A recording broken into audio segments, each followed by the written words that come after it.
Fiang Smith, mama na pala ang tawag, kay Mommy Ella Ibarra.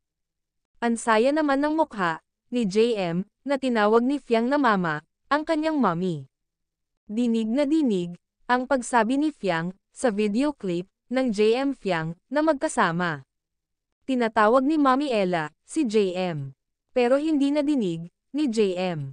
Kaya sabi ni Fiang, kay JM, Mac, tawag ka, ni Mama.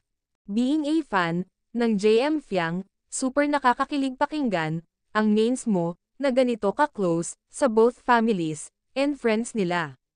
Samantala, sobrang saya ni Fiang Smith, habang kinakantahan siya, ng happy birthday, ng mga kaibigan, ni JM.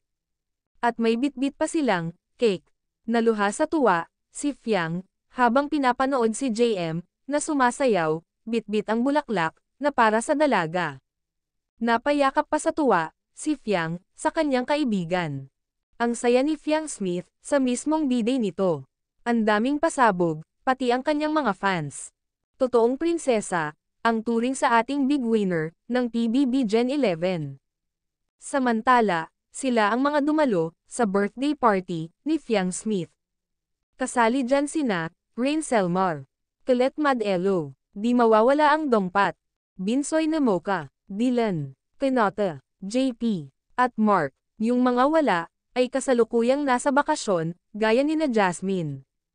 At kay Montinola, at yung iba, gaya ni na Therese, ay busy, sa kanilang mga ganap.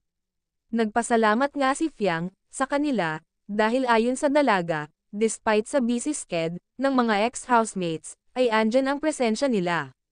Sa mahalagang araw, ng dalaga. Always present naman, ang kanyang best man.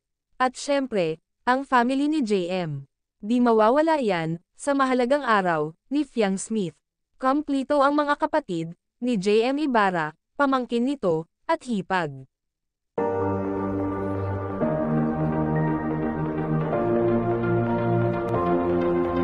If you're someone who needs to hear this, take a breath. For those who put others first when their own world's a mess. For anyone who feels like they're near the